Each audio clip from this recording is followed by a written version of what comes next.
What's up, guys? Today I'm going to give you my official review of the H&K Vp9.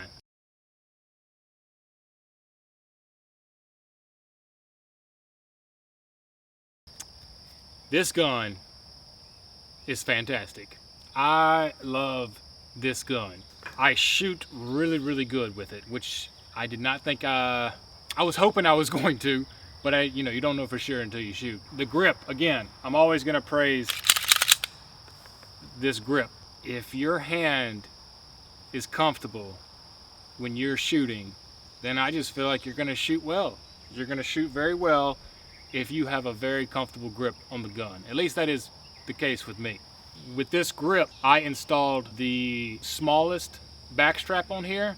I basically took out the hump as much as I could, and then you can also change out these side panels on the grip. And I didn't mess with that at first because it felt so comfortable in my hand, but yesterday I took out the other side panels just to see what they would feel like, and I ended up putting the smallest side panels on the gun.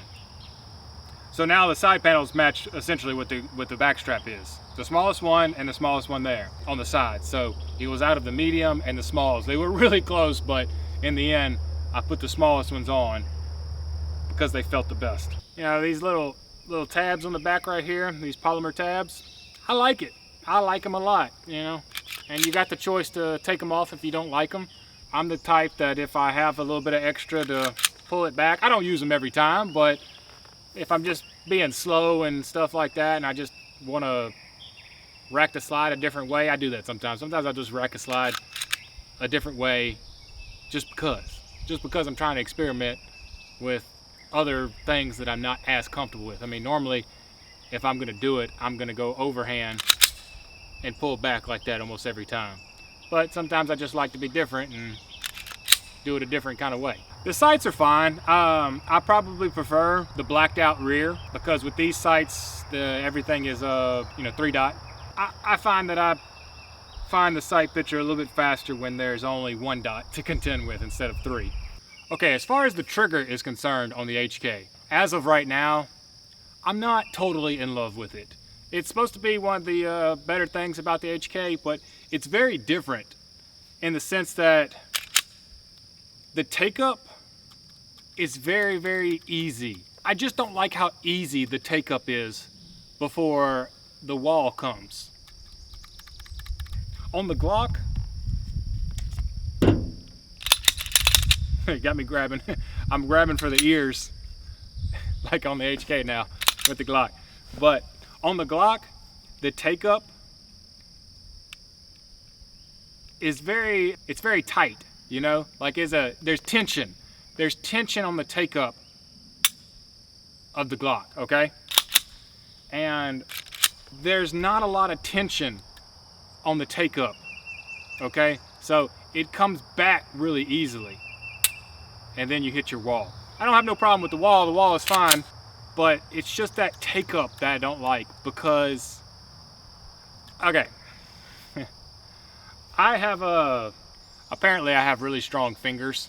But I don't have anything that's strong on me, really, not extraordinary, but my finger strength is really good, and I have tested this out before because I've gotten a squeezing device and I squeeze it together with just my fingers and my thumb right here, my 2 fingers and my thumb.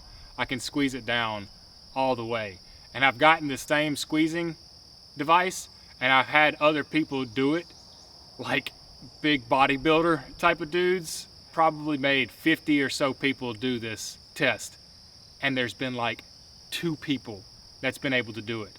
They squeeze it and they get it down to like right here, and then they can't squeeze it anymore. I've always had like a very easy time squeezing it all the way down. Okay, so what I'm trying to get to is I have I guess stronger fingers, and I like feeling a tough squeeze before I hit the wall.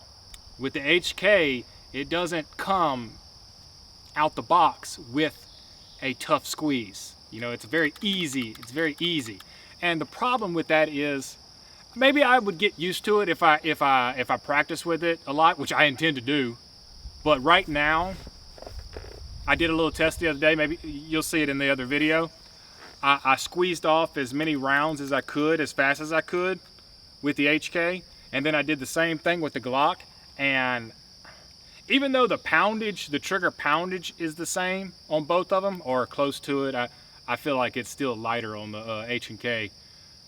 But that squeeze, the squeezing sensation of the Glock is very consistent, and there's no, that's the other thing with the HK. There's like, it's got a little bit of a, I don't know, like a little hump in there or something. Anyways, I'm just not crazy about it. I believe I prefer just a trigger that has more tension on it before you hit your wall and pull the trigger. I'm just telling you right now, if it comes to a pulling the trigger contest, I could pull the Glock's trigger way faster than I could pull this trigger. It's just too easy, I guess. It's just too easy for my fingers. Yeah, but I wanted to mention that to you. Most people love the trigger. Most people love the trigger. I'm in the minority right here about this trigger. I understand that, and just wanted y'all to be aware of my thoughts about the H&K trigger. So yeah, that's pretty much my official review of the HK Vp9.